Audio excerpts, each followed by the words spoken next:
Muchas gracias, querida Esther. Bienvenidos todos y todas. Creo que tenemos un buen número también hoy, como en las clases anteriores. Espero que este, se sigan sintiendo muy motivados, que particularmente en este curso de literatura intertestamentaria, que es tan desafiante, particularmente para el mundo evangélico, en el sentido de que no es muy promovida, ¿no?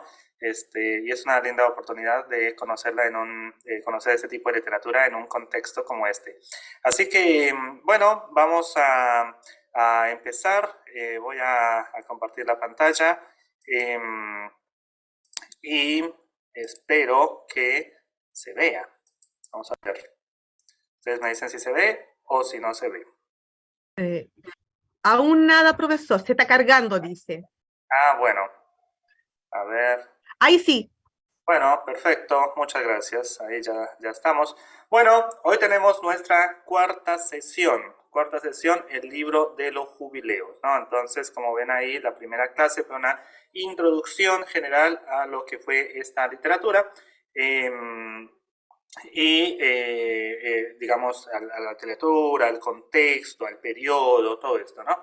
Y, y luego tuvimos la clase de los libros deuterocanónicos, enfocándonos particularmente en el libro de Primera de Macabeos, el primer libro de Macabeos, aunque también vimos algo sobre el segundo libro de Macabeos. La clase pasada vimos el libro de Enoc o el primer libro de Enoc, ¿sí? En este caso el Enoc etíope, ¿no? El primer libro de Enoc es el libro, la versión etíope. Hay otros libros de Enoch, ¿sí? Eso se llama todo el ciclo de Enoch. Tenemos el segundo libro de Enoch, que es el Enoch eslavo, y también tenemos el tercer libro de Enoch, que es el Enoch hebreo. Así que hay mucho para leer, es muy interesante, literatura muy interesante, porque nos ayuda a conocer qué pensaba la gente en aquellos tiempos. Y eso es lo más importante, es lo que me gustaría que nos debemos de todas estas clases. ¿Qué pensaba la gente en la época del Segundo Templo? ¿Cómo veían ellos la vida? ¿Cómo entendían la realidad? ¿Cómo vivían la religión? ¿Qué pensaban de sí mismos? ¿Qué pensaban de los demás? Etcétera. Entonces, esta literatura, si bien nosotros no la consideramos inspirada, no hace parte de nuestro canon protestante, sí es una literatura que es muy buena, es literatura enriquecedora y nos ayuda a conocer lo que pensaba la gente en aquellos tiempos, ¿no? Recordamos, yo creo que, como decía Martín Lutero con respecto a los deuterocanónicos, decía que eran libros que eran buenos para la lectura, ¿no? No eran inspirados, pero eran buenos para la lectura. Buenos, ¿por qué? Porque brindaban información, aportaban mucha información. Para la época de Martín Lutero, los libros apócrifos, que son los otros que estamos estudiando, este libro de Enoch, el libro de Jubileo, recordamos que deuterocanónicos y apócrifos no son lo mismo. Los deuterocanónicos no son libros apócrifos, aunque a veces hay gente que dice apócrifos y menciona allí, bueno, esto es un error. Los deuterocanónicos son son los 7 libros que pertenecen al canon alejandrino, es decir, a la Septuaginta.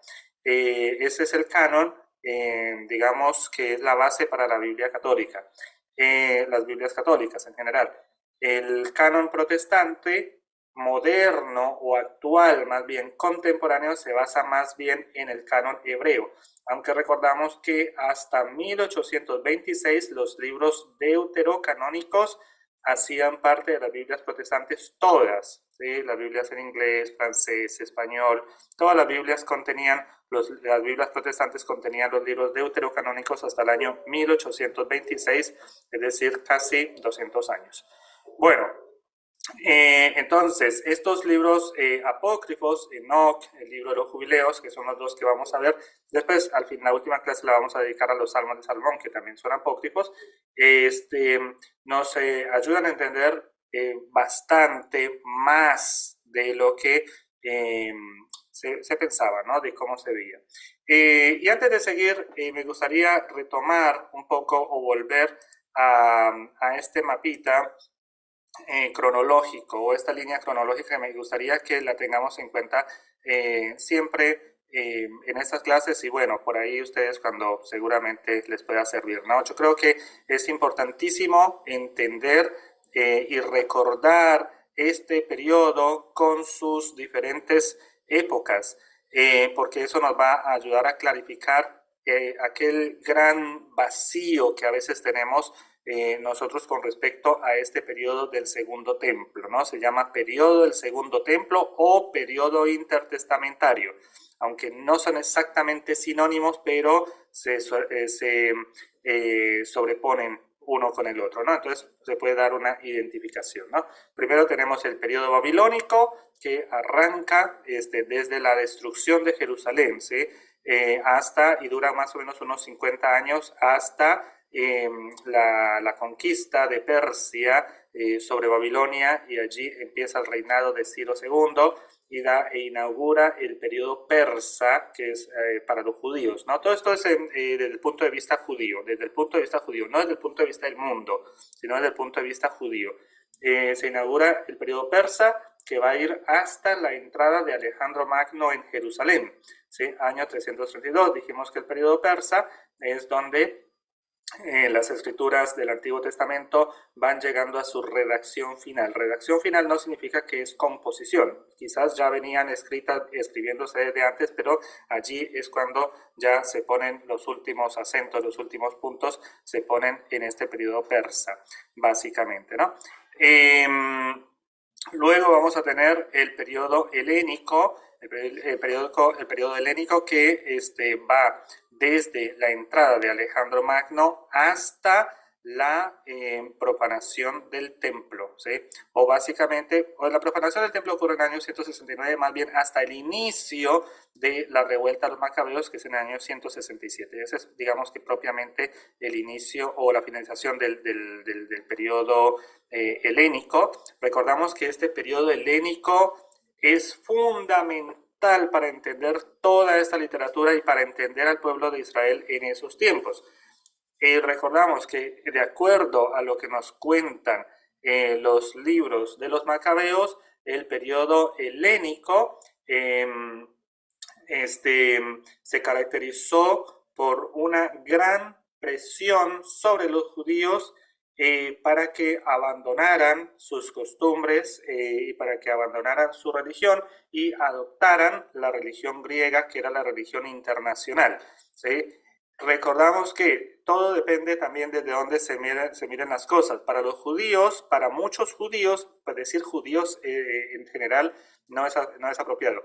Para muchos judíos, lo helénico era nocivo, era malo, era perverso.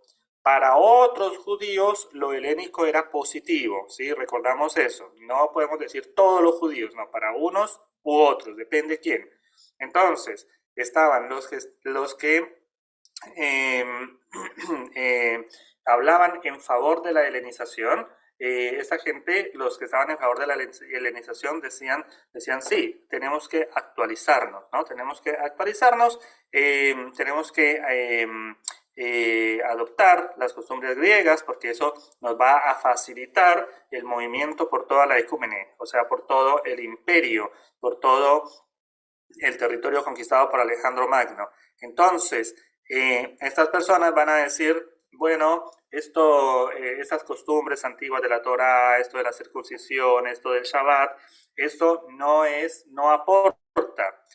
Lo que sí aporta es, por ejemplo, que los judíos participemos en el gimnasio, que participemos en los Juegos Olímpicos, que participemos en las discusiones filosóficas, etcétera. Eso sí. Bueno, eso va a ser por parte de los judíos que están en favor de la helenización. Ahora, hay otro segmento de la población que está en contra de la helenización, ¿sí? Entonces, estos son los judíos que adhieren a las antiguas tradiciones de la Torá y van a escribir y van a actuar en favor de las antiguas tradiciones de la Torá y en contra de la influencia helénica, ¿sí? Esto es fundamental y yo creo que esto es el corazón del pensamiento de toda esta literatura. Si entendemos esto, va a ser muy fácil entender toda esta literatura, ¿sí? La literatura tanto deuterocanónica como la literatura apócrifa. Hay una fuerte lucha en contra del helenismo. Todo lo que tenemos, básicamente todo lo que tenemos es en contra del helenismo. No tenemos escritos, que yo sepa, no tenemos escritos conocidos de parte de los judíos helénicos en contra de los tradicionales. Sería muy interesante que algún día, si existe, se pudiera encontrar, descubrir, así como los rollos del Mar Muerto que se descubrieron, que ojalá se pudiera encontrar alguna biblioteca o algún texto de escritos de los judíos helénicos en contra de los tradicionales para ver cómo sustentaban ellos. Pero bueno, siempre en la literatura y en la historia, como dicen muchos, le escriben siempre los que ganan. Los que ganaron en esta lucha entre helenismo y tradicionalismo fueron los tradicionalistas, y entonces los libros que tenemos son los libros de los que ganaron. Los otros, si es que escribieron algo, no se han encontrado o desaparecieron por completo. Siempre hay que acordarse que la literatura que sobrevive en general es la literatura de los que ganan, a menos que se pueda, esa es la circulante, ¿no? La literatura prohibida generalmente se esconde, etcétera, o se desaparece. Bueno, entonces, teniendo ese periodo helénico en cuenta, teniendo presente esto de que ocurrió ahí, entonces ya uno puede decir, bueno, puede comprender un poco mejor, ¿no? Esto de la literatura o el espíritu de la literatura de la época del Segundo Templo. Después vino el periodo asmoneo. El periodo asmoneo fue el periodo que se caracterizó por el reinado de los descendientes de los macabeos, ¿no? Asmoneo es la familia, el nombre de la familia. Inaugurado por 3 hermanos macabeos, Judas Macabeo, Jonatán Macabeo y Simón Macabeo, en ese orden. Judas Macabeo el primero, Jonatán Macabeo el segundo y Simón Macabeo el tercero. Estos, a partir de Jonatán, el segundo Macabeo, asumen para sí el título de sumos sacerdotes. Y entonces va a haber una facción de los tradicionalistas que van a decir, no, esto se está poniendo mal. Entonces se separan y van a rechazar eso porque van a considerar que los únicos sacerdotes permitidos son los de la familia de Sadoc, los sadoquitas. Y los asmoneos, por supuesto, como su nombre lo indica, no son sadoquitas, son asmoneos. Entonces, aunque eran sacerdotes, ¿no? Entonces se va formando una lucha entre unos y otros, ¿no? Ya no solamente contra los helénicos, ahora entre ellos, entre los mismos tradicionalistas. Van formándose grupos que luchan unos contra otros. Y en esas luchas entonces aparecen los fariseos, los saduceos y los esenios, por lo menos, ¿no? Fariseos, saduceos y esenios. Todos hacen parte de los tradicionalistas. No obstante, con el paso del tiempo, la dinastía esta que se forma, la dinastía asmonea, entonces va adoptando costumbres helénicas y se va helenizando ella misma, ¿no? Y entonces va formándose el partido de los saduceos, allí respaldado, asociado a la monarquía esta, y muy helénica, muy progresista, muy abierta al mundo, tanto así que van a rechazar muchos libros de la Biblia, solamente van a aceptar los 5 libros de la Torá, rechazan todos los profetas, rechazan los escritos sagrados, sapienciales, etcétera. Solamente aceptan eso, ¿no? Y van a ser bastante racionalistas, no van a aceptar la idea de la resurrección, van a creer que eso son supersticiones, no van a creer en el más allá, no van a creer en milagros, no creen nada de esas cosas, ¿no? ¿Por qué? Porque todo eso lo consideran supersticioso, propio de gente ignorante, van a considerar ellos, ¿no? Eso es el pensamiento de los saduceos, es eso, ¿no? La gente ignorante cree en la resurrección, cree en cosas que no son visibles y cosas que son supersticiosas. Bueno, entonces estos entran en conflicto con los demás, ¿no? Peor aún cuando los asmoneos toman para sí el título no solamente de sumo sacerdote, sino también de rey. Y entonces ahí la cosa se complica porque había otros tradicionalistas también que van a decir, no, lo que debe ocurrir es que el sumo sacerdocio lo ocupe la familia sadoquita y que si hay algún rey, si hubiera algún rey, tendría que ser de la línea de David.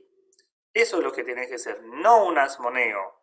Y entonces va a haber este conflicto entre los davídicos y los asmoneos, ¿no? Entre los davídicos, en el sentido de los que creen que el reino tendría que ser gobernado por alguien de la dinastía de David, que había dejado de existir hacía mucho tiempo. No de existir, pero por lo menos no que estaba en ejercicio, porque siempre hubo por mucho tiempo y hasta hace 1000 años todavía estaban los descendientes de David conocidos. Ahora no sé, pero hasta hace 1000 años se conocían los descendientes de David. Legítimos herederos al trono en caso de que hubiera un regreso a la monarquía. Entonces, va la cuestión dentro de los tradicionalistas, se van dividiendo. Y entonces, estos escritos que nosotros tenemos básicamente no van a ser aceptados en el canon tradicional hebreo porque a pesar de que están en contra de la helenización, están en favor de los asmoneos, ¿sí? Aunque estén en contra de los helénicos, están generalmente a favor de los asmoneos. Y entonces, como están a favor de los asmoneos, entonces por esa razón no van a entrar. Esa es una de las grandes razones por las cuales no van a entrar, ¿no?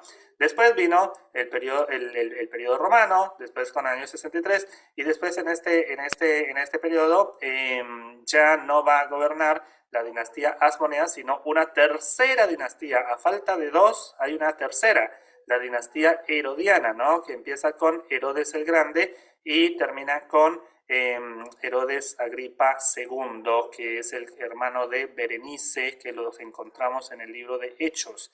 Recordamos que todo esto está en la Biblia, yo no me lo estoy inventando. Si ustedes son buenos conocedores de la Biblia, seguramente todo esto les va a resultar bastante familiar, y si no, les animo a que lean sus Biblias, por favor, lean sus Biblias todo el tiempo, una vez, otra vez, no para volverse fanáticos nunca, no para pensar que sabemos más que los demás, tampoco, sino para, con el propósito de conocer estas historias bíblicas y conocer un poco más el contexto de lo que fue el pueblo judío y de donde nos vino básicamente también la fe cristiana, ¿no? Bueno, entonces vuelvo acá y teniendo en cuenta esta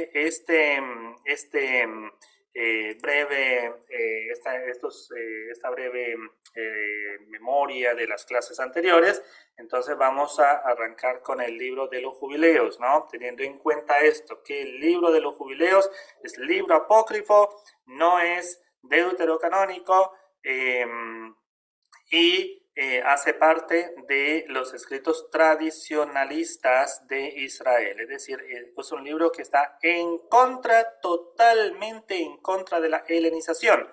Todos estos libros lo que buscan es preservar la fe de Israel. Hemos dicho, los libros los libros apócrifos no son libros de esoterismo, no son libros de ocultismo. Por el contrario, rechazan el esoterismo, rechazan el ocultismo, rechazan todo eso porque lo consideran pagano. Estos son libros que fueron escritos para defender la Torá, para defender las tradiciones de Israel, para defender el Shabbat, para defender la circuncisión, etc. Entonces, acá tenemos el libro de Jubileos, un libro hermoso, hermoso, hermoso. Si ustedes no lo han leído, léanlo cuando puedan. En todo caso, en el sílabo ustedes tienen, o en la página web también tienen ustedes un enlace en YouTube para que lo puedan escuchar por internet, y si no, también pueden entrar a Google, escribir libro de los jubileos, y en muchas páginas les aparece allí el texto de los libros del libro de los jubileos. Bueno, Hoy vamos a ver unos aspectos del libro de los jubileos, unas generalidades. Vamos a abordar un poco el libro de Génesis que tenemos nosotros en la Biblia, el canónico, ¿sí? Que está en todas las Biblias católicas, evangélicas y ortodoxas, judías. Bueno, no, o sea, por eso lo llamamos canónico. No decimos de qué canon porque está en todos los cánones. Vamos a ver un poco del contenido del libro de los jubileos, es decir, el pensamiento que hay detrás, o más bien no detrás, sino dentro del libro, y una selección de textos que me gusta mucho esta parte de la selección de textos porque es donde leemos un poco del libro, ¿no? Como para saborear un poco el texto. Así que, bueno, por supuesto que esa selección de textos es subjetiva en el sentido que es mía, muy mía, ¿no? Seguramente otro profesor seleccionará textos completamente diferentes y todo eso es válido en todo caso. Bueno, generalidades del libro de los jubileos. Antes de seguir, simplemente recordar que pasada una hora tenemos unos 10 minutos de preguntas, entonces si tienen preguntas lo pueden hacer, las pueden hacer allí, con todo gusto vamos a responderlas. Anótenlas para que no se les olvide y quizás, bueno, a veces uno dice, bueno, anoto la pregunta y después con el paso de la clase a veces se resuelve. Pero bueno, en caso de que no sea así, allí hay un espacio para hacerlo. Les animo a hacer preguntas también, ¿no? Para yo no sentirme acá como tan solito hablándole a la pantalla. Bueno, generalidades acerca del libro de los jubileos. Es un escrito palestinense del siglo II a.C. Palestinense significa que se escribió en esa, puede ser en Judea o en Galilea, ¿no? En alguna de esas partes, no en Samaria. Samaria definitivamente no, porque Samaria siempre fue un territorio en conflicto, tanto con judíos como con galileos. Cuando yo digo judíos y galileos es porque había conflicto también entre unos y otros, a pesar de que eran judíos, no eran todos judíos. No obstante, a Galilea la llamaban Galilea de los gentiles, y eso ya viene del Antiguo Testamento, el libro de Isaías.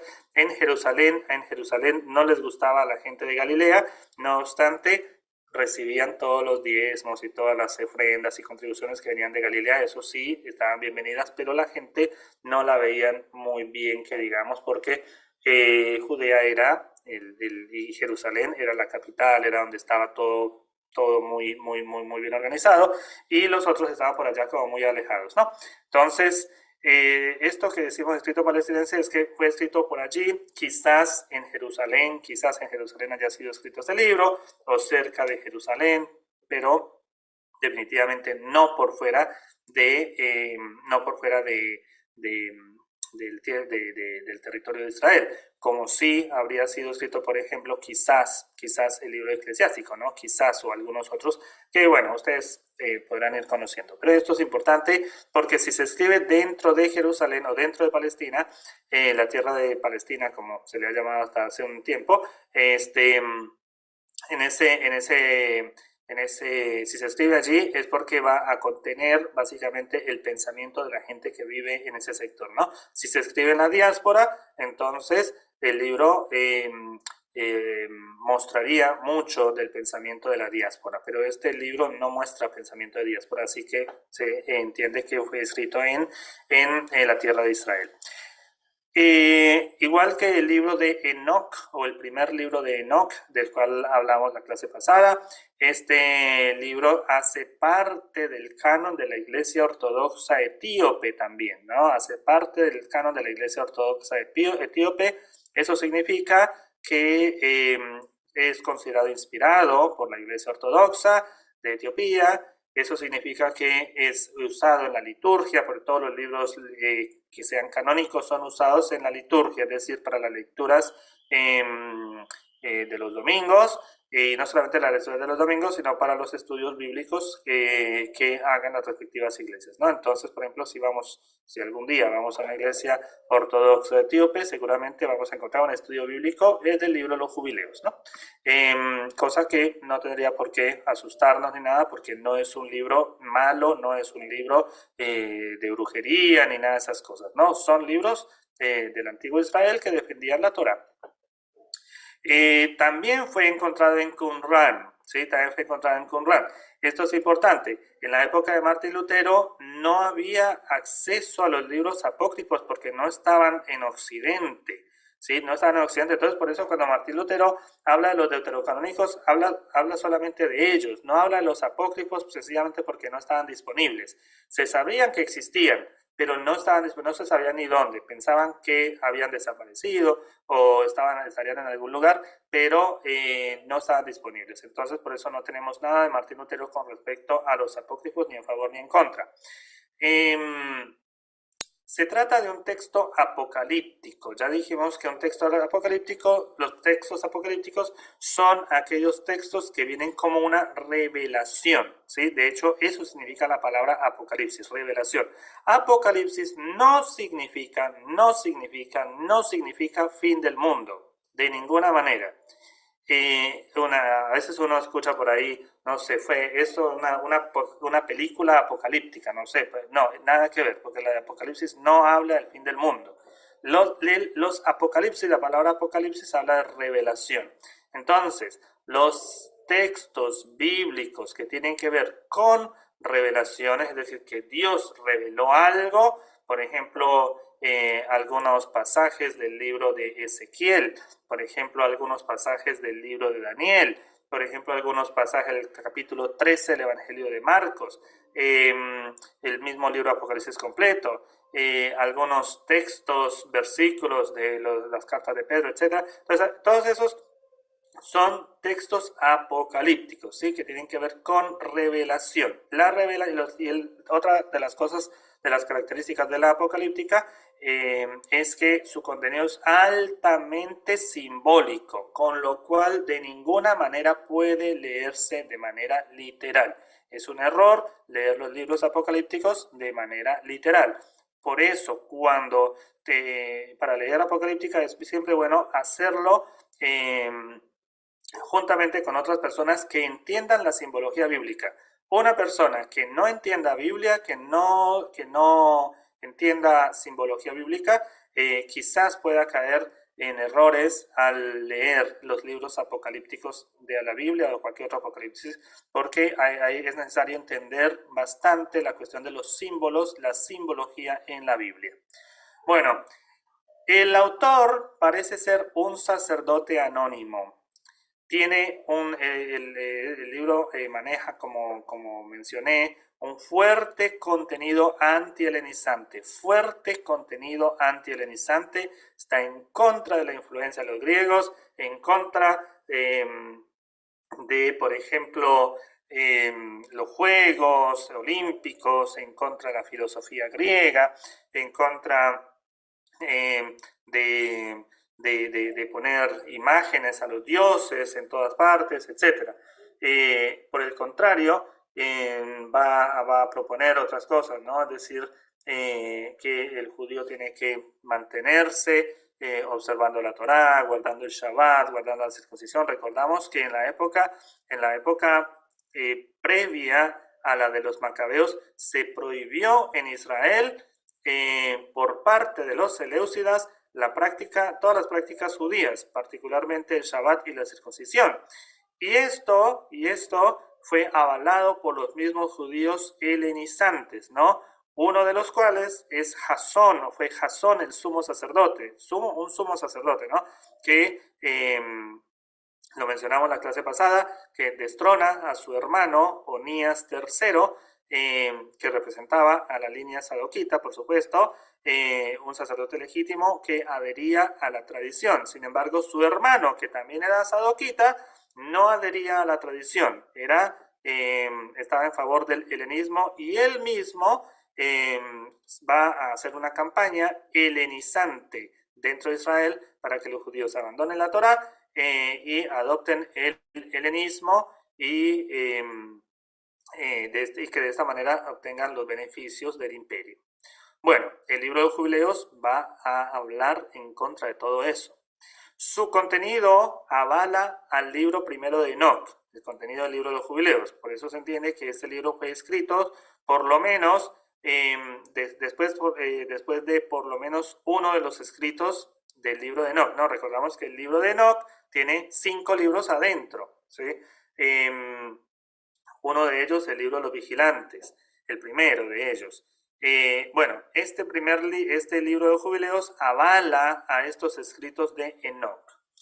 Igual que el libro de Enoch, también el libro de los Jubileos adhiere firmemente al calendario solar. Esto es importantísimo que lo entendamos. El judaísmo tradicional, como quedó hasta hoy, es un judaísmo que se maneja por un calendario que es solar-lunar, ¿no? Una mezcla allí más o menos. No obstante, antes era más bien estrictamente lunar. Entonces, el problema con el calendario lunar y con el calendario solar es que las festividades se celebran en tiempos diferentes. Entonces, los adherentes al calendario solar van a decir, si adoptamos el calendario solar, entonces la Pascua va a caer todos los años en la misma fecha. Y esto teniendo en cuenta que Israel era una sociedad agrícola. Entonces, si se celebraba, por ejemplo, la Pascua estaba asociada con la primavera.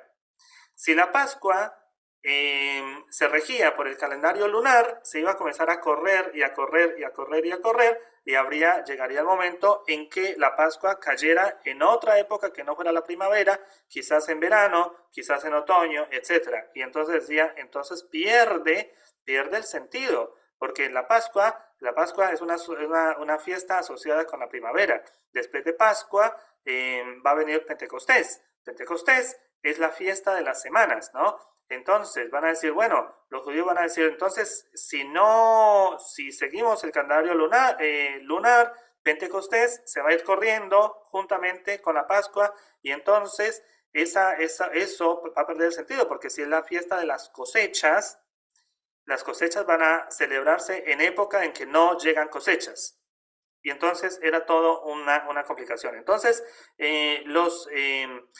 toda esta línea de pensamiento al interior de la tradición de los tradicionalistas judíos decía, no, tenemos que adherir al calendario solar. Otros decían, no, tenemos que adherir al calendario lunar. Esto es una cuestión que viene con mucho de vino o desde mucho tiempo atrás, y las discusiones entre unos y otros fueron bastante fuertes. Por ejemplo, los esenios que ya los hemos mencionado acá, que aparecen como reacción a los asmoneos, los esenios adoptan el calendario solar, y entonces estos esenios, que se consideraban a sí mismos el verdadero Israel, van a considerar que los judíos que están en Jerusalén son un Israel falso, y que aquellos sacerdotes que están allá son apóstatas. Y no solamente porque vienen asociados a esta cuestión saducea y a la cuestión asmonea, sino también porque adhieren al calendario lunar. Y esto hizo que unos celebraran las fechas en unos tiempos y otros celebraran las mismas festividades en otras épocas, en otras fechas. Eso es una complicación, eso es tremendo, es como si hoy, que capaz en el cristianismo nos pasa igual, ¿no? El catolicismo y el protestantismo celebramos Navidad en una fecha. Sin embargo, la Iglesia Ortodoxa, para la Navidad para ellos es otra fecha, y está corrido como 2 semanas más o menos, ¿no? Entonces, cuando uno va a un país así, uno dice, bueno, ¿cuándo celebro Navidad? ¿La celebro el 25 de diciembre o la celebro después? Bueno, más o menos algo así pasaba con los judíos en aquellos tiempos. Bueno, seguimos. El libro de Jubileos se trata de una revelación de Dios a Moisés en el Sinaí, ¿sí? Entonces, Entonces, va a decir el libro de los jubileos, el autor del libro de los jubileos, por eso decimos que es un texto pseudoepigráfico. Pseudoepigráfico significa que está titulado con un nombre que no corresponde a su autor. Entonces, acá, ¿quién se supone que es el autor del libro de los jubileos? Moisés. Moisés es el autor del libro de los jubileos. Ahora, pero dijimos, pero ¿cómo? Pero no se escribió en la época de los macabeos por ahí. Y sí, para los judíos no era problema la pseudoepigrafía, eso es problema nuestro, pero no para ellos. Ellos le ponían el nombre al libro según un personaje que fuera autoridad y eso hacía que el libro fuera aceptado. Entonces, ya que, bueno, qué mejor autoridad que Moisés, ¿no? Entonces dice, bueno, el libro de los jubileos, el autor es Moisés. Entonces, así como Dios revela la Torá, los otros 5 libros a Moisés en el Sinaí, bueno, también le revela el libro de los jubileos también en el Sinaí, ¿no? Bueno, esta historia del libro de los jubileos se cuenta en jubileos de 49 años, ¿no? Cuando hablamos jubileos hay que pensar en el año de jubileo. El año de jubileo, que lo encontramos en el libro de Números, en el año el jubileo era el año 50, ¿sí? Y cada 50 años se celebraba. Era un año en que todo volvía a ser como antes. Los ricos que se habían enriquecido durante esos 49 años tenían que devolver las tierras. Los pobres que habían perdido sus propiedades durante esos 49 años, ya sea por malos negocios, ya sea por la sequía, ya sea por la guerra, ya sea por cualquier razón, ellos recuperaban, tenían que recuperar lo que habían perdido. Entonces, el año del jubileo era un año del regreso a la equidad. Era un año del regreso a la equidad. Los ricos tenían que devolver y los pobres tenían que recuperar. La riqueza no era a perpetuidad. En Israel la riqueza no se concebía filosóficamente a perpetuidad. El rico no podía ser rico eternamente y el pobre no podía ser pobre eternamente. Siempre cada 50 años tenía que volverse las cosas a un nuevo inicio. Bueno, el libro de jubileos parte de esto, ¿no? El libro de jubileos va a partir de esa realidad, de una realidad social en la que se tiene que tener en cuenta que los pobres no pueden estar condenados a ser pobres por siempre, sino que los pobres son pobres porque se empobrecieron, no porque Dios decretó que fueran pobres. Y el rico fue rico porque se enriqueció, no porque Dios decretó que hubiera sido rico, ¿no? Esa es la filosofía más o menos que está en el Antiguo Testamento y recoge también el libro de los jubileos. Entonces, dice la historia esta que muestra el libro de jubileos trata de 50 jubileos que van, o sea, es decir, 50 por 50, básicamente, ¿no? Que vienen siendo 2500 años, que consideran entre la creación y la salida de Egipto. Entre la creación y la salida de Egipto, ¿no? Hay 50 jubileos y ellos van a decir, allí hay 50 jubileos, hay 50 periodos de 50 años. Enlaza los preceptos sacerdotales del libro de Levítico y también del libro de Números en las historias de Génesis. Entonces, hemos estado hablando ya esto acá, hemos empezado a hablar de lo que es la creación, la salida de Egipto, Génesis. Bueno, el libro de los jubileos, ¿de qué trata? El libro de los jubileos trata justamente de, es un recuento del libro de Génesis desde la creación y no solamente del Génesis, sino hasta los primeros capítulos del libro de Éxodo, hasta la salida de los israelitas de Egipto, ¿no? Entonces, el libro de los jubileos trata o es una reescritura de este periodo de la creación hasta la salida de los israelitas de Egipto. Entonces, como no tiene más, no son más libros, ¿no? Como la Torá que tiene Levítico, Números y otros. Entonces, ¿dónde está el contenido de Levítico? ¿Dónde está el contenido del Éxodo y particularmente de Levítico y toda la cuestión ritual? Está dentro. Es así como, por ejemplo, va a decir que Abraham guardaba el Shabbat, por ejemplo, que Abraham o Jacob guardaban la fiesta de los tabernáculos, que Moisés, por ejemplo, celebraba la fiesta de Sukkot. Bueno, por ejemplo, entonces los personajes bíblicos del libro de Génesis, todos ellos van cumpliendo, digamos, con las normas de la Torá. Entonces van a decir, ¿qué se proponen con esto? Los que sigue ahí, que la Torá es preexistente, es decir, que la Torá no fue dada en el Sinaí, sino que la Torá es eterna. En el Sinaí se conoce, no se inventa, van a decir ellos, ¿no? La Torá es preexistente. ¿Y por qué es preexistente? Entonces, esto es importantísimo para lo que ellos están queriendo transmitir. Recordamos que todo escrito se hace o en favor de algo o en contra de algo, ¿no? En favor de alguien o de un sistema de pensamiento, o en favor de alguien o en favor de ese sistema de pensamiento, ¿no? Nadie escribe así como porque sí. Eso lo nota uno en los mismos periódicos, que están en favor o en contra, en las novelas están en favor o en contra, en lo que sea. Entonces, acá ellos están escribiendo en contra de los helénicos. Y entonces van a decir, la Torá es preexistente, que no nos vengan a decir que acá lo novedoso es lo bueno, y que la filosofía griega, que es novedosa para ellos en ese tiempo, era lo mejor, ¿no? Van a decir, la Torá no se la inventó nadie.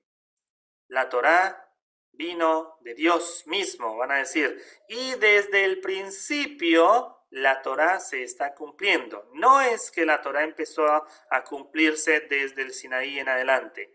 No, la Torá fue cumplida desde mucho antes. Considera el libro de los jubileos que las festividades anuales, por ejemplo, Pesaj es Pascua, ¿no? Pesaj, Shavuot es Pentecostés, o sea, la fiesta de las cosechas. Y Sukkot es la fiesta de los tabernáculos, más o menos en septiembre, ¿no? Pesaj, Pascua, más o menos en abril, Shavuot, más o menos en mayo, y Sukkot, más o menos en septiembre. Consideran que estas festividades, como recién hemos mencionado, fueron instituidas desde antes de Moisés, no con Moisés, sino desde antes de Moisés. Y también acá menciono esta palabra que está medio suelta ahí, pero que no está suelta de ninguna manera, Midrashim.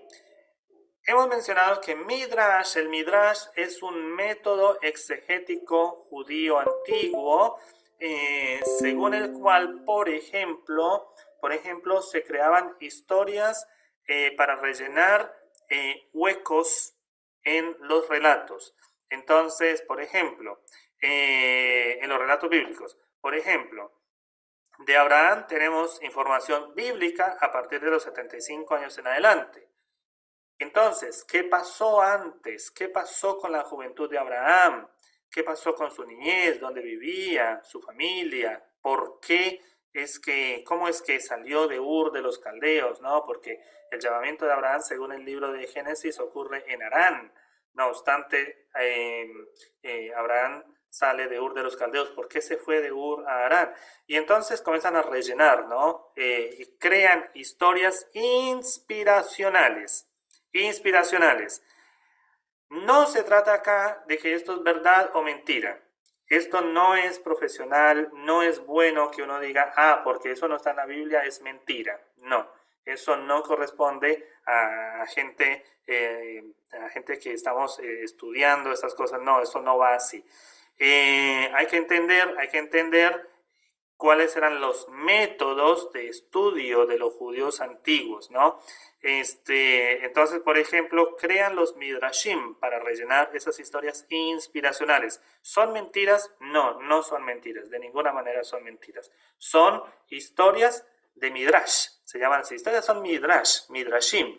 ¿Son mentiras? No son mentiras. Entonces, no vayamos a pensar que sean mentiras. Y entonces, que el hecho de que no estén en la Biblia no tengan valor, bueno, quizás para nosotros no, pero para los judíos sí, porque eso los inspira, ¿sí? No están al mismo nivel de inspiración de la Torá, pero en todo caso, como contribuyen al entendimiento de la Torá, entonces son aceptados. Eso es cuestión de perspectiva, cuestión de punto de vista. Bueno, el libro de Jubileos establece que ya el hebreo es el idioma de Dios, que el hebreo no es que apareció por ahí, porque uno diría, bueno, ¿y cómo aparece el hebreo? Bueno, ellos van a decir, no, el hebreo es el idioma santo, el Lashon HaKodesh, Lashon HaKodesh. Es el hebreo en la lengua sagrada, es la lengua que viene de Dios, porque Dios mismo la habla, ¿sí? Y bueno, ya lo hemos dicho, recurre a los midrashim para rellenar historias inconclusas, ¿no? Suele encontrar soluciones a cuestiones polémicas de algunos personajes de Génesis. Y entonces uno diría, por ejemplo, una historia polémica, ¿no? ¿Por qué Abraham? ¿Por qué Dios le mandó a sacrificar a Abraham, a Isaac? Entonces, eso es polémico. ¿Cómo es posible que Dios mande a pedir un sacrificio humano? ¿Cómo es posible eso? A nadie se le entra eso por la cabeza. Eso, quizás otros pueblos pueden hacer sacrificios humanos, pero el pueblo de Israel haciendo sacrificios humanos y mucho más que Dios le pida al Padre de la fe, al Padre de Israel, hacer un sacrificio humano. Entonces el libro de los jubileos va a decir, mira, lo que pasa es que hemos malinterpretado. No es Dios. Fue Satanás el que tentó a Abraham a hacer un sacrificio humano, porque Dios no puede tentar al ser humano a hacer lo malo. Considera que las mujeres adúlteras deben ser quemadas. No habla nada de los varones, ¿no? Recordamos que esos eran épocas patriarcales y en esa concepción patriarcal la mujer era vista con mucha cautela, ¿no? Lo vemos mismo en el libro de Enoch, no va a hablar de las mujeres que sean malas, pero sí va a decir que, por ejemplo, aprendieron a maquillarse. ¿Por qué? Porque los vigilantes rebeldes del cielo, cuando vinieron allá, les enseñaron a maquillarse, ¿sí? Los vigilantes rebeldes. Y aparte esas mujeres accedieron a unirse con esos vigilantes celestiales, etc. Y entonces, bueno, siempre la mujer es bajo una perspectiva patriarcal, siempre la mujer es vista como sospechosa, ¿no? Esa es una de las características de lo que es las sociedades patriarcales. La mujer es la sospechosa, el hombre siempre tiene la razón, aunque se equivoque, no importa, siempre tiene la razón. Pero la mujer es como que hay que tener cuidado, ¿no? Otro de los elementos del libro de los jubileos es que todo está escrito en las tablas celestiales. Todo está escrito en las tablas celestiales, todo se conoce, Dios todo lo conoce, Dios todo lo conoce, y lo van escribiendo porque Dios todo lo conoce. Y también Dios prueba a los buenos, claro, Dios prueba a los buenos, va a pensar el libro de los jubileos, ¿no? Porque los buenos tienen que darse cuenta que las tentaciones y las pruebas, todo eso viene de Dios, y entonces como viene de Dios es bueno, y que Dios, si es bueno, Dios lo prueba, porque si fuera malo estaría abandonado por Dios y entonces Dios ni se ocuparía de esa persona, pero como son buenos, Dios los prueba para que aprendan a ser mejores, ¿no? Esta es una forma de pensar que tenían ellos en ese tiempo. Bueno, vamos a terminar esta parte antes de pasar a la sección de preguntas, si las hubiere. El libro de los jubileos se opone a la monarquía, ¿no? Por considerarlos fuente de corrupción. No les gustan los asmoneos que están allí en el gobierno de ninguna manera. Y de los de David, que sospecha de la dinastía davídica, ¿no? Y porque va a decir, mira, toda la época de los reyes de David fue una época perversa y por eso cayeron en la cautividad, van a decir ellos, ¿no? No se preocupa por el gobierno davídico, sino que se enfoca en el sacerdotal y el davídico, ¿no? Por eso habíamos dicho que parece ser que el autor es un sacerdote, ¿sí? Les gusta más bien el contenido del libro de los jubileos se enfoca bastante en lo sacerdotal y en el cumplimiento de las normas del libro de Levítico. El príncipe Mastema es la forma de llamar al enemigo de Dios, ¿no? Que en la literatura del Nuevo Testamento se le conoce como Satanás. y que en el libro de Enoch se conoce como Shemiasa, ¿sí? El jefe de los malos, de los ángeles rebeldes. Acá se le conoce con el nombre de Mastema. Este está sujeto a la voluntad de Dios. Y el libro de los jubileos, como ya hemos mencionado antes, sugerido antes, por estar relacionado con o estar vinculado con el contenido del libro de Génesis, entonces también es conocido como Pequeño Génesis, es otro nombre que se le da. También se le conoce como Testamento de Moisés. Otro nombre que se le da, Libro de los hijos de Adán. Así que tenemos varios nombres para este libro, ¿no? ¿Cuál es el Testamento de Moisés? ¿No? Todo esto refiere a esto de la pseudoepigrafía, ¿sí? Es decir, que le ponían nombres a los libros según el nombre de una persona, de un personaje conocido, y se lo atribuían a esa persona. Eso para ellos no era ningún inconveniente, ¿no? Como digo, el inconveniente es para nosotros que vivimos en otra época y en otra forma de pensar. Para ellos eso no era ningún problema. Bueno, voy a dejar de compartir acá un ratito. Así que si hubiera alguna pregunta, estaría lindo que enciendan sus micrófonos o sus cámaras, así los puedo yo ver. Si no hay ninguna pregunta, seguimos, pero si hay alguna, es el momento de hacerla.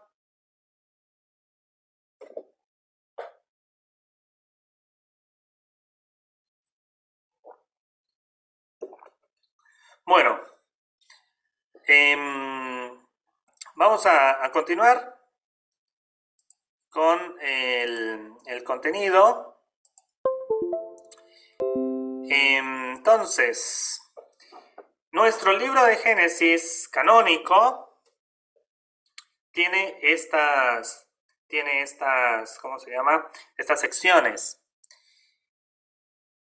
La creación, ¿sí? La creación es con lo que arranca. Después en su orden está la historia de Adán y Eva y la historia de Caín y Abel. Sí, estos son los primeros capítulos. Después en su orden tenemos las genealogías prediluvianas. ¿Sí? Las genealogías prediluvianas, que son básicamente todas estas, donde está Enoch, Matusalén, Lamec, ¿no? Noé, todas estas, que se caracterizan por las largas edades. Ustedes seguramente se acordarán que vivían 700 años, 800 años, 900 años, ¿no? Tenemos a Matusalén con la edad más extensa, 969 años. Bueno,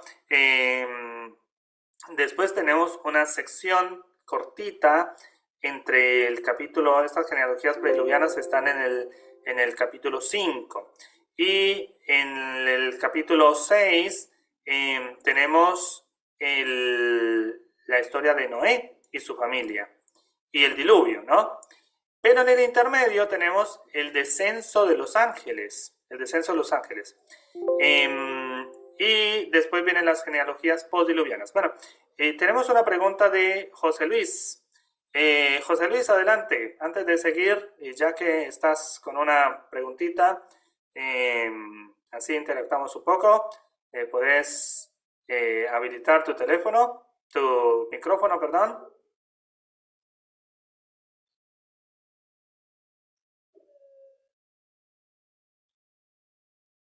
Bueno, se ve que no está siendo posible la comunicación, así que seguimos entonces, mientras se establece.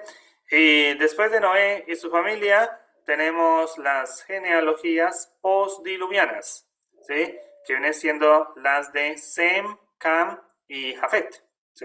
Hasta la llegada de Abraham. Pero previamente tenemos también una historia allí intermedia, que es la historia de la Torre de Babel. Después, estos son los primeros capítulos, los primeros 11 capítulos del libro de Génesis. A partir del capítulo 12 del libro de Génesis tenemos otra sección completamente diferente, con otro estilo literario, que aborda, digamos, la historia ya son historias familiares, ¿no? Tenemos la historia de Abraham y su familia, ¿sí? Con todo lo que ocurre con Sara, con Agar, con Ismael. Después tenemos la historia de Isaac y su familia, allí donde aparece Rivka, Rebeca, ¿sí? Aparecen los hijos de Isaac, ¿no? Esaú también, etc.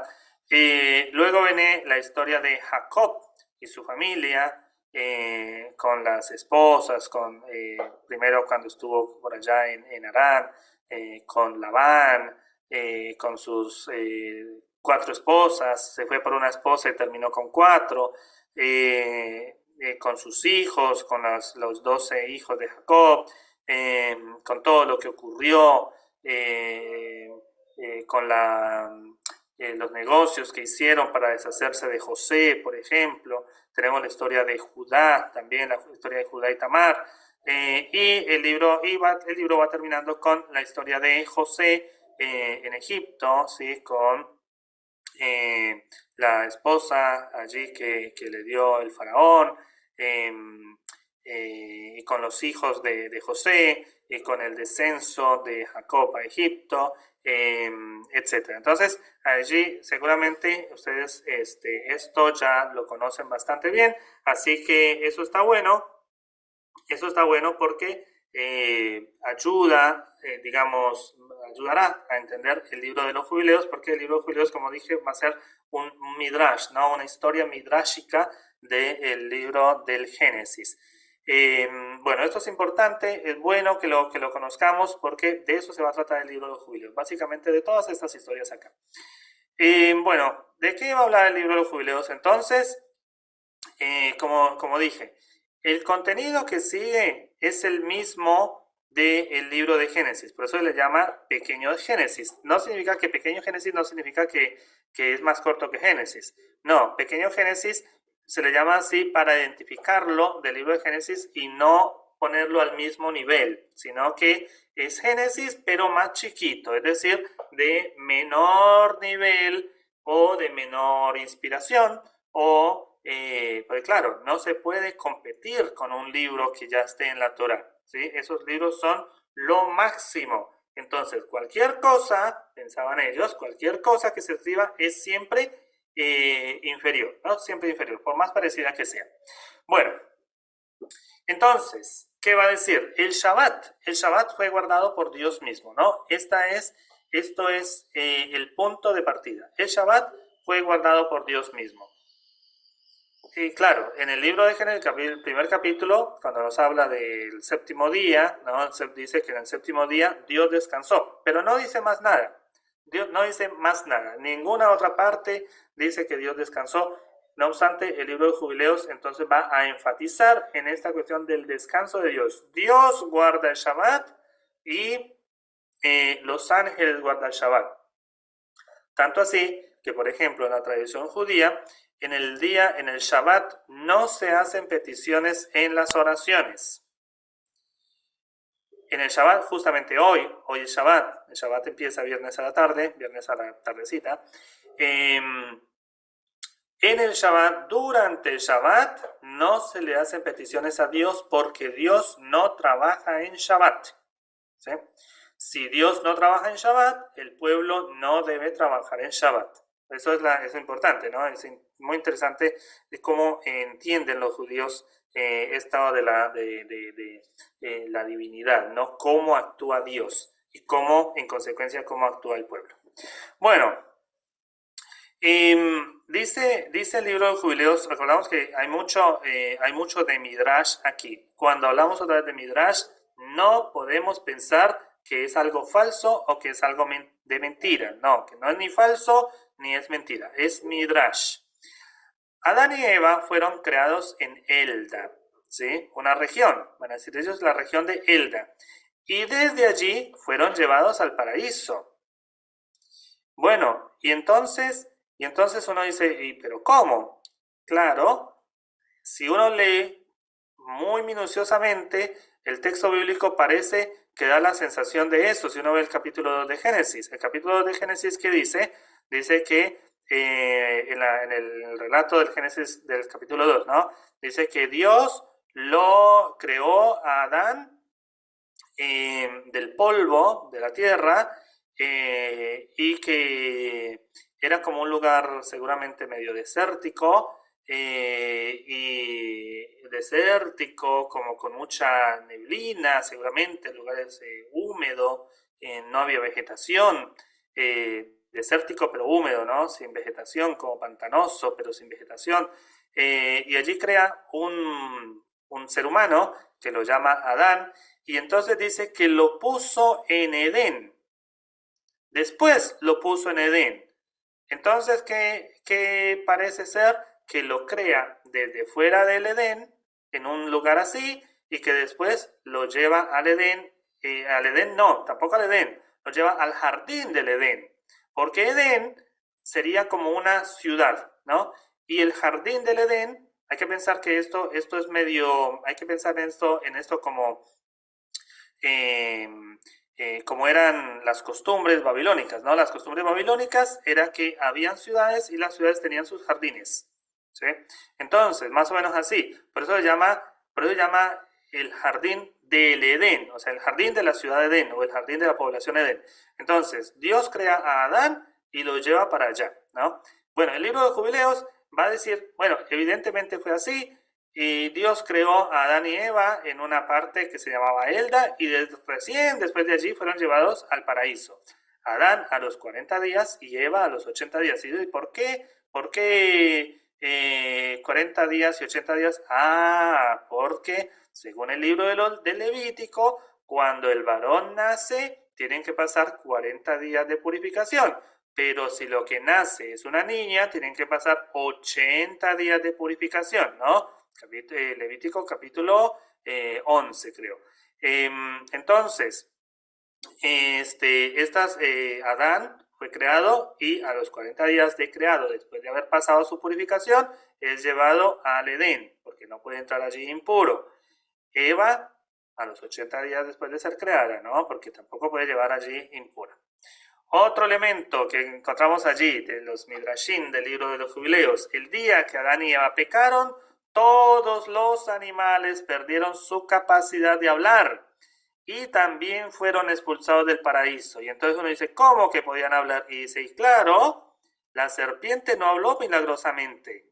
La serpiente habló, la del paraíso, porque todos los animales hablaban. Por esa razón, cuando Eva habló con la serpiente, no salió corriendo. A ver, cualquiera de nosotros, se pensaba el autor de Jubileo, o sea, cualquiera de nosotros, si de repente vamos por ahí y un animal nos habla, saldríamos corriendo, asustados. Pero no, Eva entabló conversación directamente con la serpiente como si nada, no fue para nada extraño para ella. Entonces, de eso se deduce que los animales hablaban, ¿sí?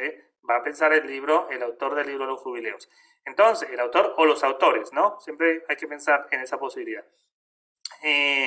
Estos también fueron expulsados del paraíso, van a decir ellos, ¿no? Porque todos, es como que el pecado de Adán es el pecado de todos. Es la idea, ¿no? O sea, porque no se peca en la concepción judía, no se peca individualmente, se peca colectivamente adicional de la responsabilidad personal, por supuesto. Bueno, a ver, puede ser que José Luis sigue intentando hablar y no le hemos podido escuchar.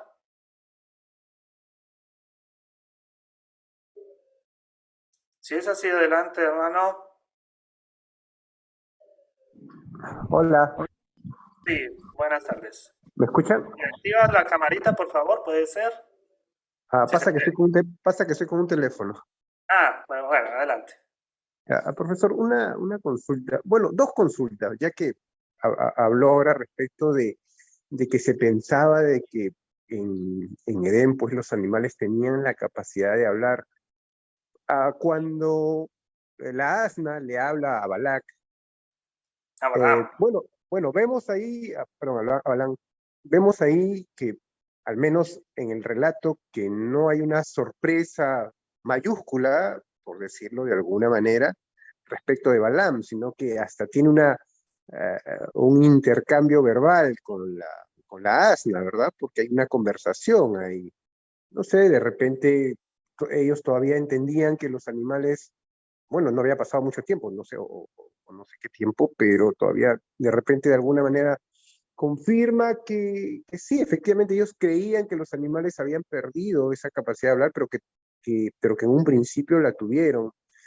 Eso como comentario. Y segundo, cuando usted habla de los jubileos, a ver, yo tengo una duda, siempre me ha invadido esta duda. Cuando Dios le dice, a ver, a Abraham, perdón, a, a Noé, Moisés.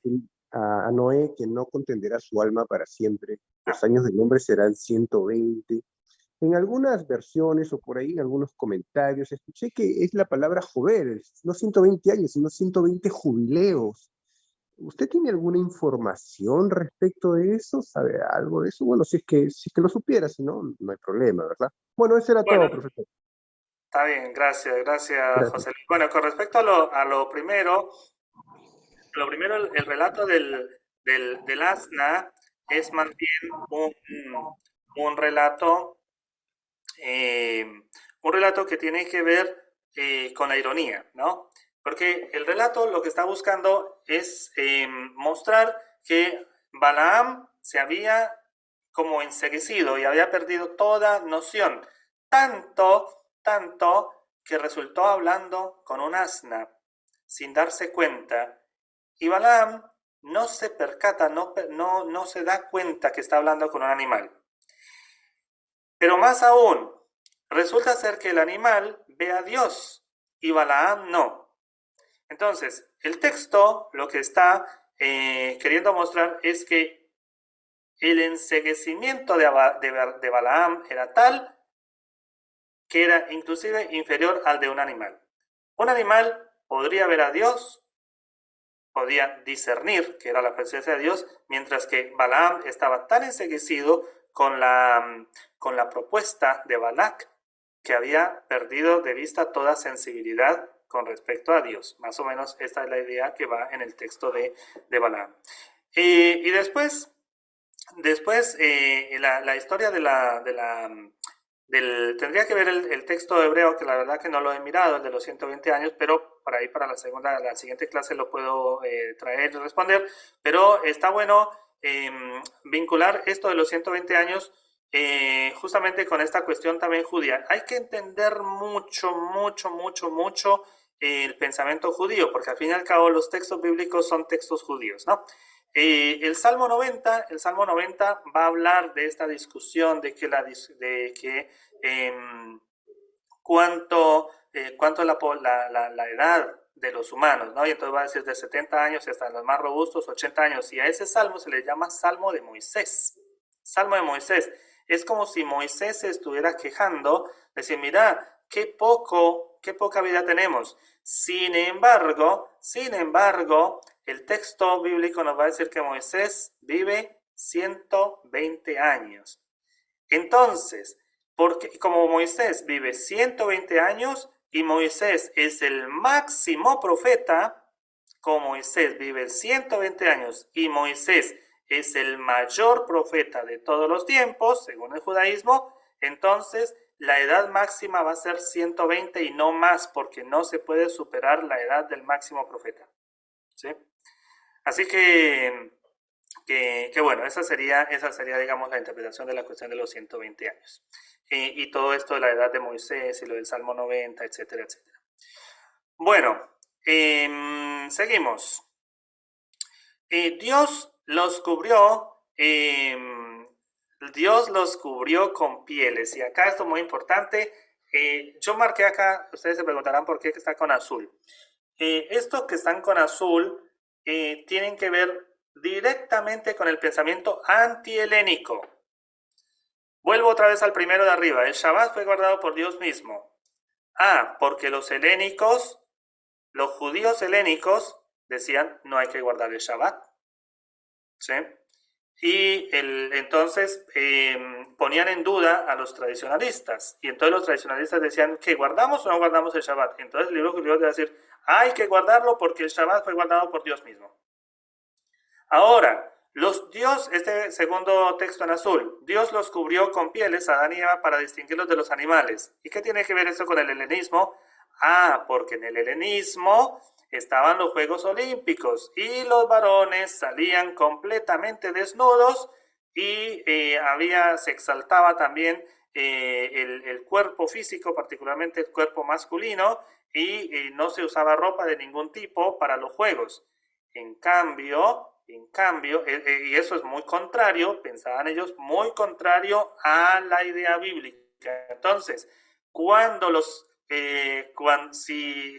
griegos andan por ahí sin ropa en los juegos, es como si fueran animales. Entonces, Dios, como no quiere que sus hijos sean como los animales, entonces les pone ropa, ¿sí? Entonces, con esto es una forma de decir, los griegos están equivocados. Cuando no se ponen ropa, se comportan como los animales. Caín construye una casa de piedra, van a decir. Entonces dice que al final se le cae encima y lo mata. Se va a decir, ¿cómo murió Caín? El texto bíblico no nos dice. Entonces acá hay otro midrash. Dice, porque se le cayó la casa de piedra encima. Dice, ¿y por qué se le cayó encima? Porque la ley del talión, del Éxodo, van a decir, es eterna. Entonces, como Caín mató a Abel con una piedra, entonces lo más lógico es que Caín tenga que morir también con una piedra. Por esa razón, ojo por ojo, ley del talión. Enoc fue el primero en aprender a leer y escribir, dice el texto. Por eso se le llama un escriba. Enoc, el escriba. Recordamos que el libro de Jubileos respalda y se inspira en el libro de Enoc. Confirma al libro de Enoc con respecto al destino de los Nefilim, ¿no? Los Nefilim son los gigantes que nacieron de los vigilantes. Los Nefilim son los que son semi-humanos, ¿no? Mitad angelicales y mitad humanos. Los padres de los Nefilim fueron los vigilantes. Bueno, la fiesta de Shavuot fue instituida por Noé. La fiesta de Shavuot es la fiesta de las semanas, es decir, Pentecostés. Aunque ya se celebraba en los cielos. ¿Por qué está en azul? Porque claro, como los griegos habían decretado que las festividades judías no debían celebrarse, sino que quedaban prohibidas. Entonces, claro, el judío tradicional pensaba que ¿celebramos o no celebramos? Sí hay que celebrar porque fue instituida por Noé desde la nueva creación, ¿no? A partir del diluvio viene la nueva creación, los nuevos inicios con Noé. Bueno, Noé sale del arca, dice, y de las primeras cosas que hace es celebrar la fiesta de las semanas, la fiesta de las cosechas. ¿Por qué? Porque tuvo una cosecha. Entonces, a partir de esa primera cosecha, Noé comienza a celebrar cada año y después, entonces, se institucionaliza. Los demonios volvieron a tentar a los descendientes de Noé, va a decir el libro de los Jubileos. Los demonios lo volvieron a tentar.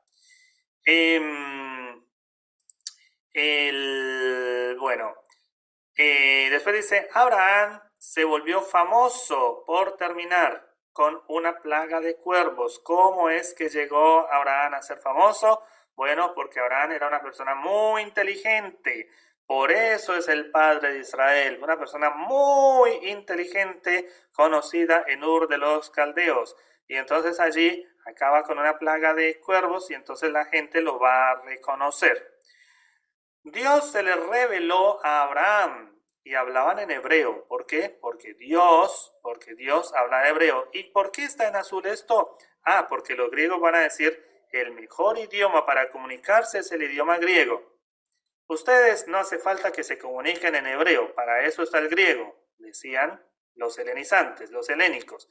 Y los judíos helenizantes decían, bueno, sí, total, mejor hebreo, ¿quién nos va a entender hebreo sino nosotros mismos? En cambio, aprendemos griego y nos entiende el mundo entero, mejor hablar griego, decían los judíos helénicos, ¿no? Sin embargo, acá dicen, no, Dios habla el hebreo es idioma sagrado, no me lo compares con los hebreos, con el griego.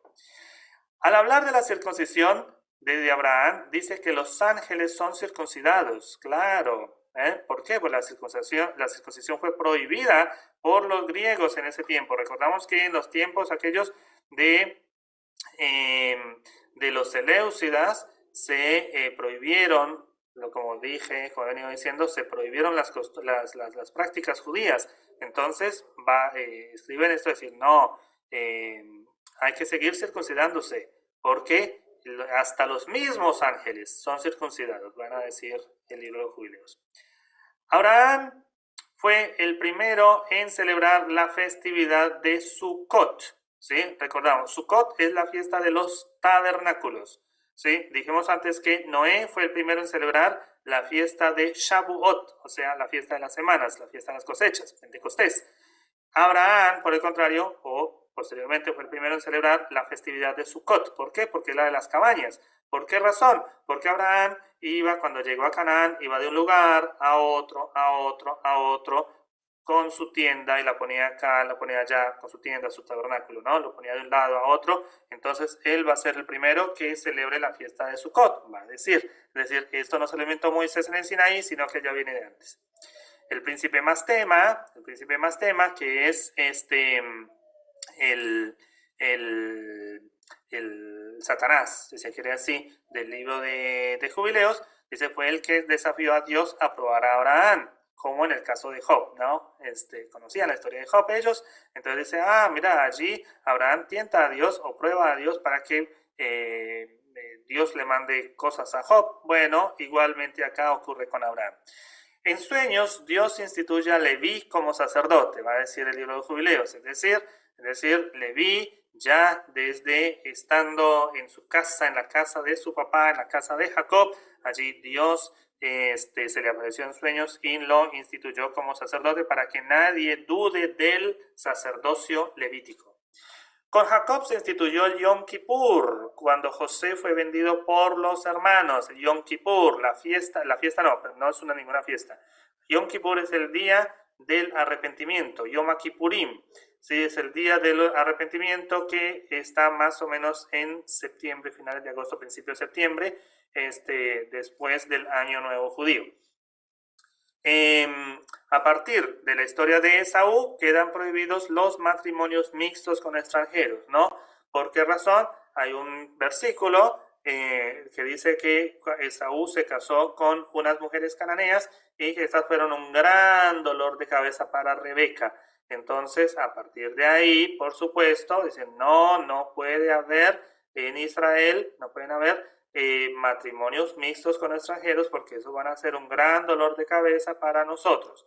¿Sí? Recordamos que ya previamente el libro de Esdras, en Esdras se prohibió, Esdras y Nehemías, ustedes habrán leído seguramente que en Esdras y Nehemías, particularmente en Nehemías, queda rotundamente prohibido el matrimonio con no judíos. ¿Sí? Entonces se establece el judaísmo en la época del Segundo Tiempo como una religión que es étnica, una religión étnica, ¿no? No es una religión abierta, sino una religión étnica practicada únicamente por los judíos, porque no quieren que nadie más practique el judaísmo. Tras la salida de Israel de Egipto, queda instituida la Pascua a perpetuidad. Tras la salida de Israel de Egipto, queda instituida la Pascua a perpetuidad, ¿no? Allí es donde va a terminar el libro de Jubileos. Entonces empieza con el Shabbat, desarrolla las festividades y termina con la Pascua, que es la última en instituirse. Bueno, hay una preguntita de Alfredo Guillén Canchari. Dice, ¿los nefilines cuál es su origen? Bueno, los nefilim, en plural, nefilim, son los gigantes que según el libro de Génesis canónico, dice que son los hijos de los descendientes o los hijos de las mujeres y los hijos de Dios. ¿Viste eso que están ahí en el capítulo 6 de Génesis al principio? Pero como no queda claro como no queda claro quiénes son los hijos de Dios allí, entonces el libro de Enoc, que vimos la clase pasada, va a decir que los hijos de Dios fueron los vigilantes celestiales, es decir, unos ángeles celestiales que se rebelaron.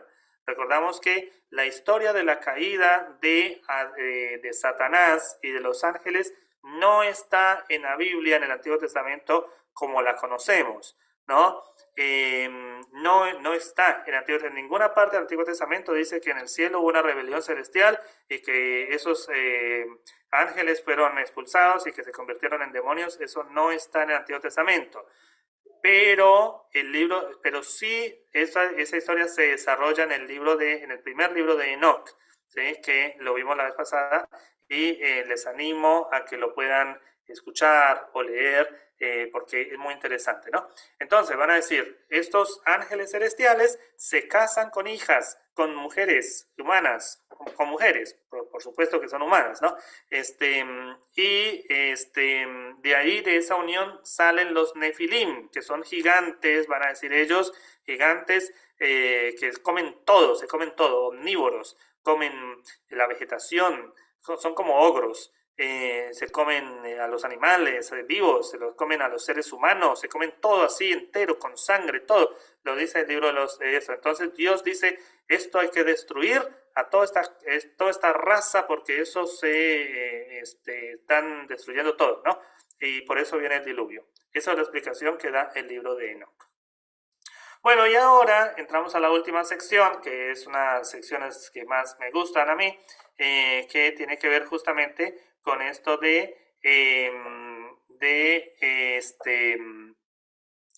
los textos. Entonces,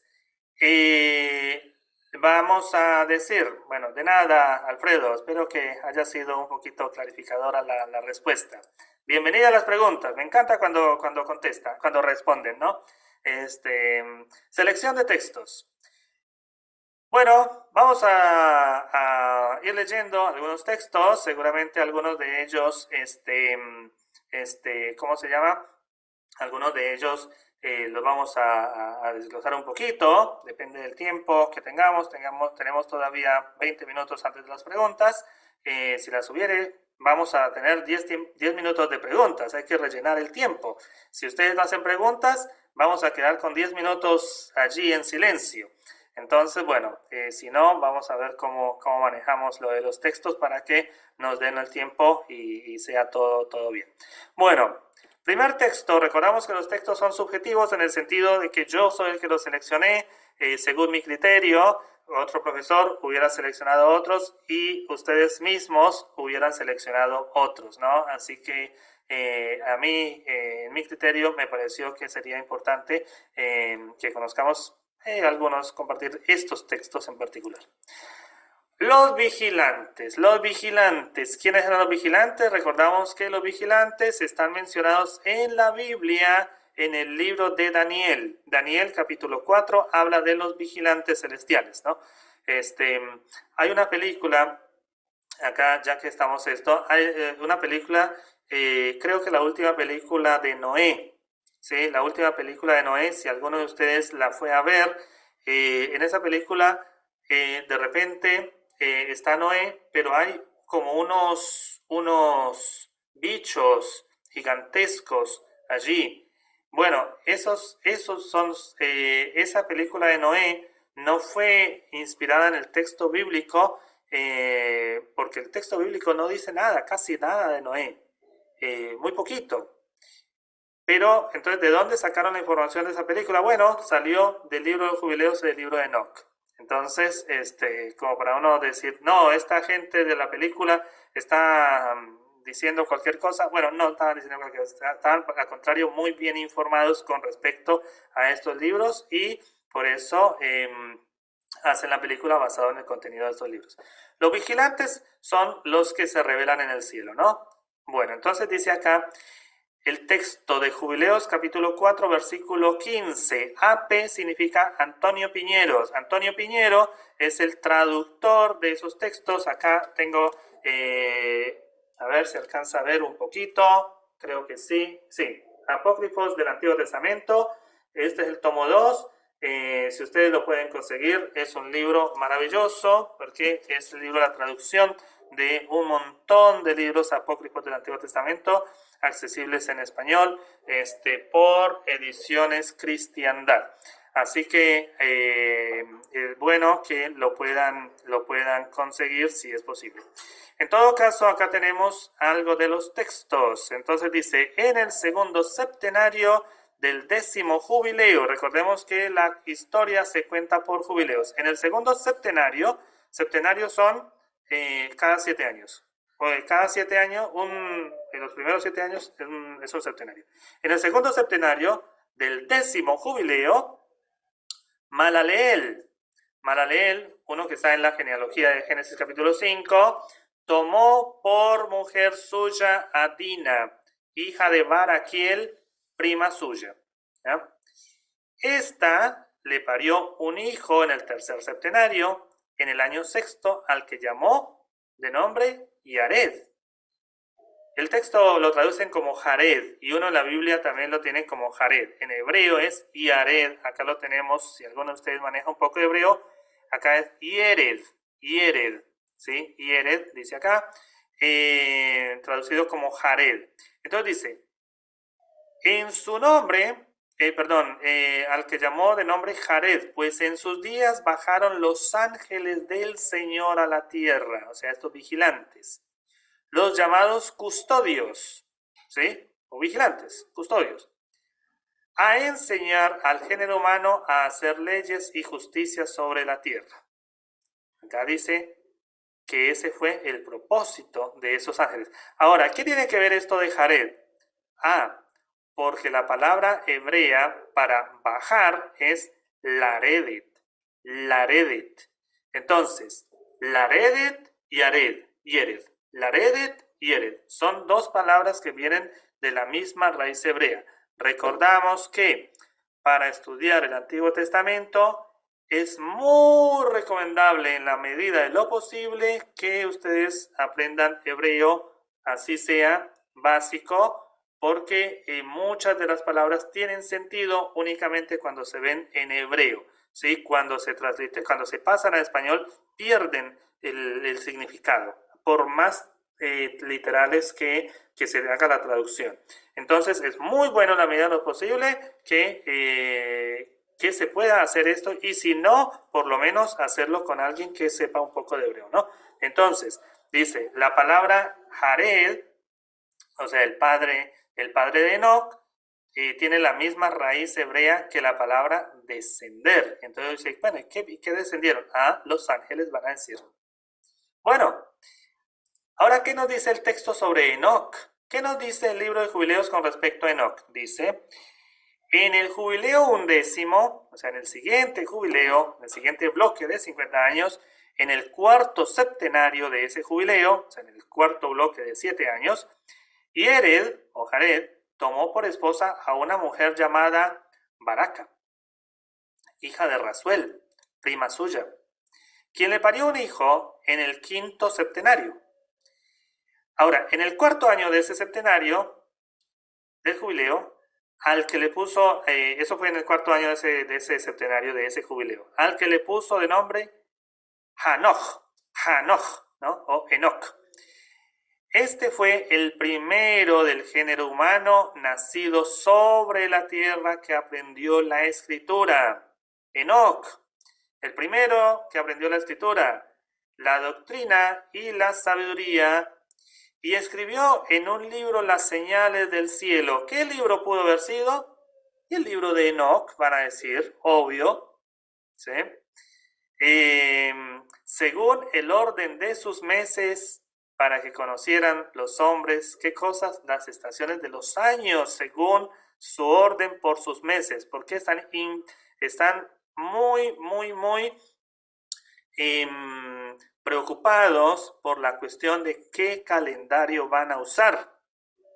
Entonces, Enoc, va a decir el libro de Jubileos, Enoc fue el primero en escribir con respecto a las estaciones de los años, las estaciones, porque es importante que las fiestas judías se celebren exactamente a la misma época, no corriéndose.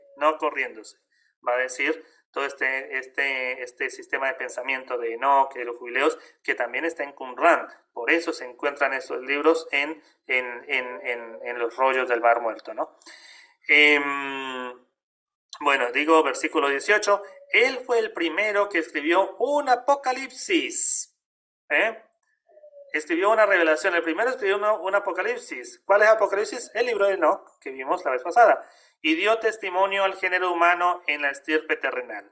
Narró los septenarios, o sea, los grupos de 7 años, de los jubileos, dio a conocer los días de los años, estableció los meses, refirió las semanas de años, como le mostramos. ¿Cómo dice? ¿Por qué? ¿Quiénes son los que están mostrando? Porque están en el Sinaí, le están contando esta historia a Moisés, ¿sí? Recordamos que esto es una historia que el ángel de Dios le está contando a Moisés. Entonces, por eso son como que Dios y sus ángeles le mostraron a Enoch cómo era lo de los días, etcétera, etcétera. Vio en visión nocturna Enoch, un sueño, lo acontecido y lo que sucederá, lo anterior y lo futuro. Es decir, Enoch conoce todos los tiempos. Por eso el libro de Enoch, la vez pasada dijimos que Enoch era preexistente y que era el Mesías, ¿no? Era el Hijo del Hombre. Entonces acá, lo acontecido y lo que sucederá. ¿Y qué ocurrirá al género humano en sus generaciones hasta el día del juicio? Vio y conoció todo, y escribió su testimonio, dejándolo como tal sobre la tierra, o sea, el libro de Enoch, para todo el género humano en sus generaciones. Dice, el libro de Enoch no es solamente para los judíos, van a decir ellos, es para todo el mundo. Y en el 12º jubileo, en su 7º centenario, tomó por esposa a una mujer llamada Edni, hija de Daniel, su prima. En el año 6º, en este centenario, le parió un hijo al cual llamó Matusalén. Enoch estuvo con los ángeles del Señor 6 años jubilares. Ellos le mostraron cuanto hay en la tierra, en los cielos, y el poder del sol, otra vez, calendario solar, y lo escribió todo. Exhortó a los custodios, o sea, a los vigilantes, que habían prevaricado con las hijas de los hombres. Recuerda, estos vigilantes son los ángeles rebeldes, que habían prevaricado con las hijas de los hombres, pues habían comenzado a unirse con las hijas de la tierra, cometiendo abominación, y dio testimonio contra todos estos. Fue elevado Enoch, recordamos que el texto bíblico que Enoch dice que Enoch fue llevado al cielo, ¿no? Enoch fue elevado de entre los hijos del género humano y lo enviamos al jardín del Edén. O sea que el jardín del Edén, ¿dónde está ahora? Está en el cielo. Van a decir ellos, pues si Enoch fue elevado al jardín del Edén, entonces el jardín del Edén estaba en el cielo, para gloria y honor. Y allí está Enoch, escribiendo sentencia y juicio eternos y toda la maldad de los hijos de los hombres. Por eso hizo el Señor llegar el agua del diluvio sobre toda la tierra del Edén. Pues allí fue puesto él, o sea, Enoch, en el Edén, para señal y para que diera testimonio contra todos los hijos de los hombres, narrando todas sus acciones hasta el día del juicio.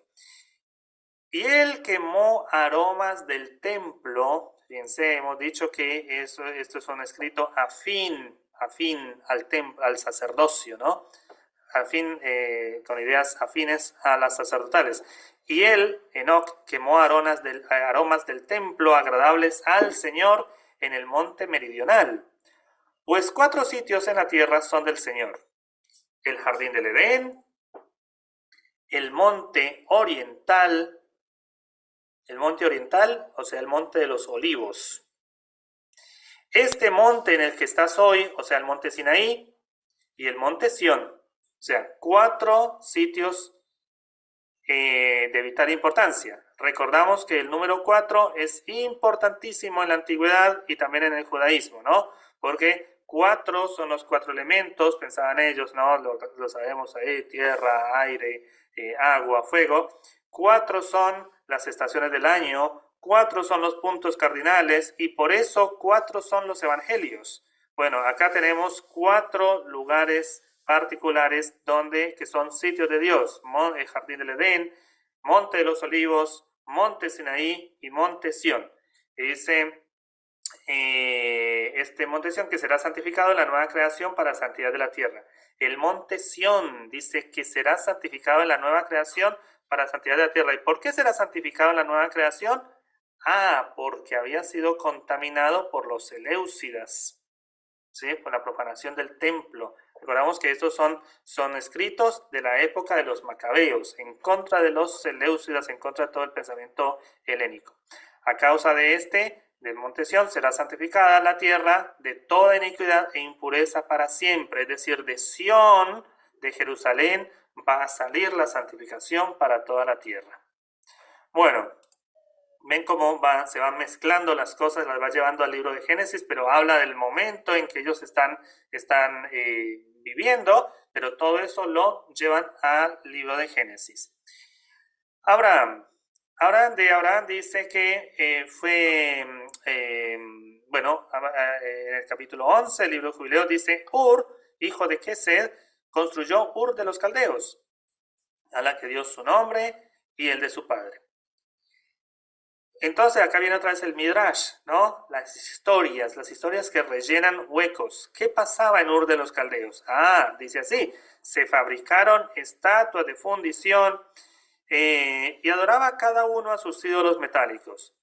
Comenzaron a hacer esculturas e imágenes impuras, y los malos espíritus los ayudaban, induciéndoles a cometer pecado e impureza. El príncipe Mastema, recordamos, el príncipe Mastema es el Satanás del libro de Jubileos, se esforzaba en hacer todo esto y enviaba a los otros espíritus que habían sido puestos bajo su mano para cometer toda clase de extravío, pecado e iniquidad. Destruir la tierra, destruir, arruinar y derramar sangre sobre la tierra, ¿no? Entonces acá está diciendo toda esta cuestión de las matanzas, de las ruinas, de la destrucción. En aquella época de Ur de los Caldeos, eso estaba inspirado por el príncipe Mastema. Entonces, hoy, dirían ellos, hoy, época de los macabeos, cuando previamente los seleucidas empezaron a matar a los judíos, todo eso. Entonces, ¿quién está inspirando todo eso?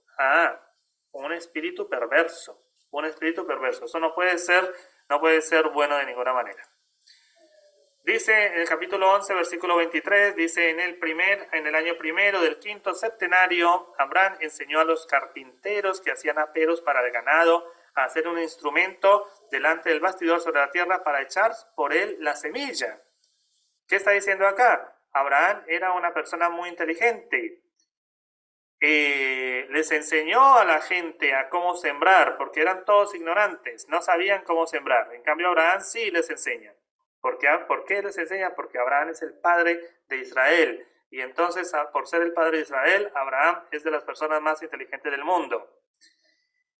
Esta bajaba dentro de él a su surco y se ocultaba en tierra, no teniendo ya que temer a los cuervos, ¿no? Había una plaga de cuervos, etc. Que se les comía todas las semillas y los dejaba siempre con hambre, decían allí. Entonces Abraham les enseñó cómo defenderse.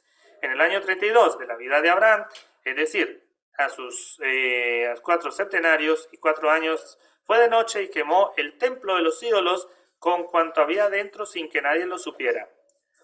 Fueron ellos de noche y quisieron salvar a sus dioses del fuego.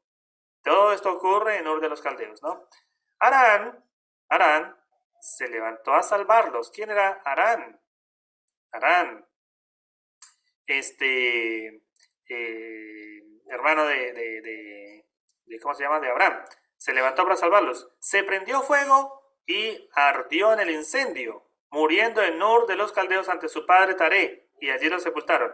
Harán es el padre de Lot. ¿Sí? Recordamos que Harán es el padre de Lot. Entonces, ¿por qué Abraham terminó con Lot en el camino? Bueno, porque el papá de Lot se murió en un incendio tratando de salvar los ídolos. Bueno, versículo 15.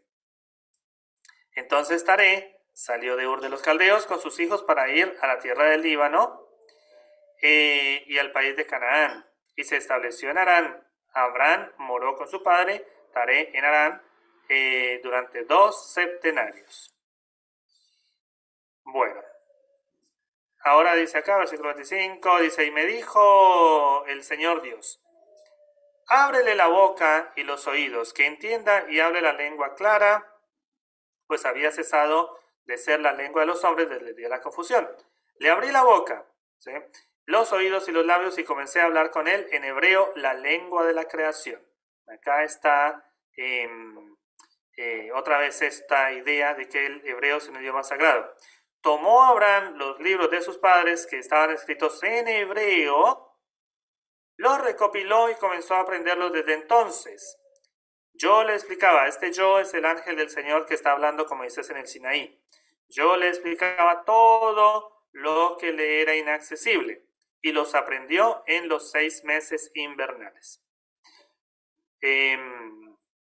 Bueno, o sea, recordamos que el año se divide en 12 meses, 6 meses vienen siendo veraniegos y 6 meses invernales, ¿no? Siendo más o menos parte del otoño, invierno y parte de la primavera.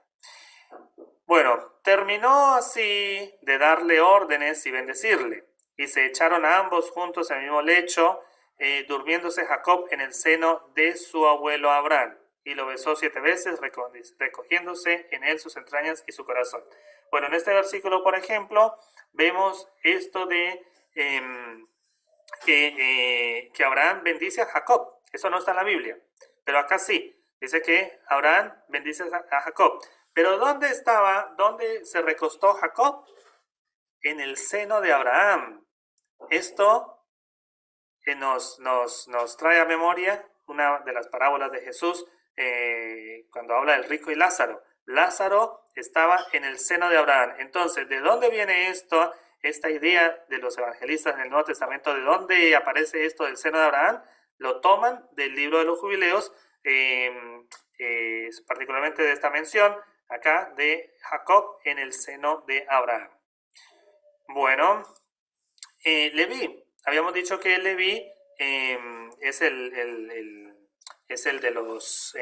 la tribu de donde vienen los sacerdotes, ¿no? Entonces, bueno, ¿cómo justificar que esa tribu viene de allí, que los sacerdotes tienen que venir de la tribu de Leví? Bueno, Jacob entró a ver a su padre, Isaac, a la cámara donde yacía con sus 2 hijos, tomó la mano de su padre, inclinándose, la besó. Jacob se colgó del cuello de su hijo Jacob y lloró por él. Desapareció entonces la ceguera de los ojos de Isaac. Vio a los 2 hijos de Jacob, Leví y Judá, y dijo, ¿estos son tus hijos, hijo mío? ¿Se te parecen? Le respondió que efectivamente eran sus hijos. Bien has visto que en verdad son mis hijos. Se acercaron a él y volviéndose besó y abrazó a los 2 juntos. Descendió a su boca el espíritu profético y tomó a Leví en su mano diestra y Judá a la siniestra, ¿no? Acá vemos a Jacob bendiciendo a Jacob y a Leví. A Jacob, bendiciendo a Judá y a Leví. Y ahora dice, aquella noche se quedaron en Betel y Leví soñó que le habían instituido y hecho sacerdote del Dios Altísimo, y a él y a sus hijos perpetuamente. Se despertó de su sueño y bendijo al Señor. Bueno, con respecto a Leví. Ahora con respecto a Esaú. Entonces habló Judá a su padre Jacob, tiende tu arco, padre, lanza tus flechas, hiere el enemigo, mata al adversario y sea tuya la fuerza. Nosotros no podremos matar a tu hermano estando en tu casa y contigo pues hemos de honrarlo, ¿no? Entonces esto es porque Esaú era el supuesto enemigo de Jacob. Entonces Jacob tendió su arco, disparó una flecha, hirió a su hermano Esaú en la tetilla derecha y lo mató. Entonces va a contar acá de la muerte de Esaú, ¿no? Cosa que no está en el relato bíblico, pero ¿cómo murió Esaú? Bueno, porque Jacob lo mató. Moisés, ¿qué va a decir de Moisés? Dice, volviste a Egipto en el 2.º año centenario. Recordemos que el ángel está en el Sinaí hablándole a Moisés. Y entonces le está diciendo, recordando lo que Moisés hizo. Volviste a Egipto en el 2.º septenario, año 2 del jubileo 50. Tú sabes lo que Dios te habló en el monte Sinaí y lo que quiso hacer contigo el príncipe Mastema. Cuando volvías a Egipto, en el camino, donde le encontraste en la posada, recordamos que en el texto de Éxodo dice en algún momento que Dios quiso matarlo a Moisés. Pero acá dice, no, no fue Dios, fue el príncipe de Mastema, porque Dios no pudo haber intentado matar a Moisés, van a decir ellos, ¿no? No quiso matarte con toda su fuerza y salvar a los egipcios de tu mano cuando vio que habías sido enviado a hacer justicia y a tomar venganza de ellos. Pero te salvé de su mano y en Egipto hiciste las señales y prodigios contra el faraón, su casa, sus hijos, sus siervos y su pueblo para los que fuiste enviado. Ley del talión. Un año tras él, al concluir ese jubileo, murió Caín. Le cayó su casa encima y pereció en ella muerto por sus piedras, pues con piedra había asesinado a Abel y con piedra fue muerto en justa sentencia. Por eso se legisló en las tablas celestiales con el instrumento con que matare un hombre a otro, sea muerto como lo hubiera herido, así lo harán con él, ¿no? Si Caín mata a Abel con una piedra, entonces una casa de piedra se le cae a Caín encima. A todo el pueblo que había salido a perseguir a Israel lo arrojó el Señor, nuestro Dios, en el mar, en las profundidades del abismo, bajo los hijos de Israel, al modo como los egipcios habían arrojado a sus hijos al río. Claro, entonces dice, ¿por qué murieron los egipcios bajo el mar, en el agua? Y claro, porque ellos mismos habían ordenado que los niños los ahogaran en el agua del río Nilo, ¿no? ¿Recuerdan que el faraón dice que los niños sean matados, sean arrojados al río? Bueno, entonces a eso mismo les pasó a ellos. El príncipe Mastema, ¿quién es este? Dice, en el 7º centenario de su primer año, en el primer mes, en este jubileo, el 12 de este mes, se dijo en los cielos de Abraham que era fiel en todo lo que se le ordenaba. Dios lo amaba, pues había sido fiel en la adversidad. Llegó el príncipe Mastema y dijo ante Dios, Abraham ama a su hijo y lo prefiere a todo. Dile que lo ofrezca en holocausto sobre el altar y verás si cumple esta orden. Muy parecido al libro de Job. Entonces sabrás si es fiel en todo tipo de pruebas. En el día 14, 15, 16, 17 y 18 estuvo el príncipe Mastema atado y encerrado, lejos de los hijos de Israel para que no pudiera calumniarlos, ¿no? Este es otro texto, en el capítulo 48 de Jubileos. El día 19 lo soltamos para que ayudara a los egipcios y persiguiera a los israelitas. ¿Ven? O sea, va a decir, los egipcios persiguieron a los israelitas cuando salieron de Egipto, guiados por el príncipe Mastema, o sea, el demonio, el diablo, Satanás. Endureció sus corazones y los fortaleció. O sea, no es Dios el que endurece los corazones de los egipcios, sino el príncipe Mastema. Pero el Señor, nuestro Dios, lo concibió así para golpear a los egipcios y arrojarlos al mar. A los 14 lo atamos para que no calumniase a los hijos de Israel el día en que iban a pedir a los egipcios enseres y vestidos, objetos de plata, oro y bronce. Bueno, finalmente el Shabbat, esta es la última diapositiva, son 2. Muera el hombre que haga cualquier trabajo en él, el hombre que profane este día, el que yazca con mujer, o sea, que tenga relaciones sexuales, el que ordene que se haga alguna cosa en él después de amanecer, acerca de venta o compra, o sea que no se puede comprar ni vender, el que saque agua que no haya sido preparada el viernes, el que levante cualquier cosa para sacarla de su tabernáculo o casa, que muera, o sea, no se puede cargar. No hagáis en Shabbat ningún trabajo, sino lo que se haya preparado el viernes. Comed, bebed, descansad y reposar de todo trabajo en ese día, bendiciendo al Señor nuestro Dios que os concedió perpetuamente día de festividad, día santo y día de santo reinado para todo Israel. Gran honor es el que dio el Señor a Israel. Comer, beber y quedar saciados en este día de fiesta y descanso de todo trabajo para el género humano, salvo exhalar aroma y ofrecer hostia y sacrificio ante el Señor de los días y de los sábados. O sea, eso sí se puede. Solo esto puede hacerse en Shabbat, en el templo del Señor nuestro Dios, como expiación por Israel, en ofrenda sempiterna día a día, como recordatorio grato al Señor, que le será aceptado eternamente día tras día, según te fue ordenado. Todo hombre que haga trabajo en él, ande, camino, cultive campo, tanto en su casa como en cualquier lugar, encienda fuego, cabalgue en cualquier animal, viaje en barca, hiera o mate cualquier ser, degüelle animal o ave, o capture bestia, ave o pez, el que ayune, el que haga guerra en sábado. O sea, todas esas son las cosas prohibidas en Shabbat, ¿no? Todo hombre que hiciere cualquiera de estas cosas en Shabbat, muera. Así guardarán los hijos de Israel el Shabbat, según los mandamientos de los Shabbatot de la tierra, como está escrito en las tablas que puso él en mis manos para que te escribiera las leyes, momento por momento, según la distribución de sus días. Aquí terminan las palabras de la distribución de los días y así termina el libro de los jubileos. Si hubiera alguna pregunta, es el momento para hacerlo. Tenemos un par de minutos. Si no hubiera ninguna pregunta, entonces recordarles que va a haber un examen, un cuisecito que será para sacar la nota. Va a estar disponible, entiendo, el domingo que viene, el sábado que viene en la plataforma. Este es sobre estas 4 clases que hemos incluido a la de hoy, ¿no?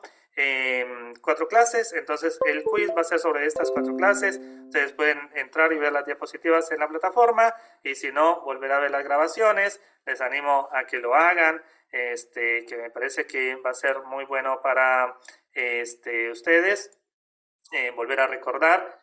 Así que bueno. Adelante, Mari Larios de Barranquilla, Colombia. ¿Puedes habilitar tu micrófono, por favor? Y te escuchamos. Hola, profe, buenas tardes. Buenas Profe, tardes. muchos de esos relatos narrados ahí, o la mayoría, o todos ellos, son aceptados y creídos por los judíos. ¿Lo eran en el tiempo de Jesús y sí son aceptados por ellos?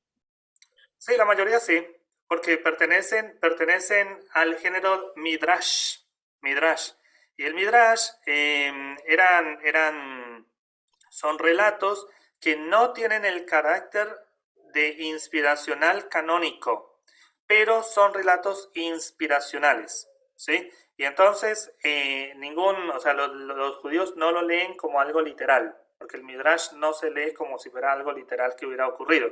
El Midrash se lee como una historia que explica o que inspira algo, ¿sí? O sea, el Midrash no se lee como algo que ocurrió literalmente, sino como algo que sirve para inspirar. Y eso sí, la literatura midrashica, hay un montón de literatura midrashica que se escribió, se puso por escrito después de la época de Jesús, en los primeros siglos del cristianismo.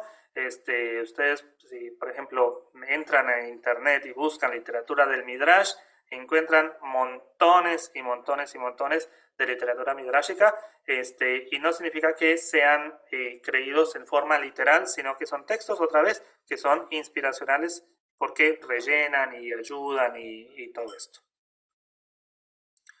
Bueno, yo voy terminando por hoy. Muchas gracias por estar presentes y bueno, que tengan una linda semana, una bendecida tarde. Muchas gracias, profesor Yair, por esta excelente clase.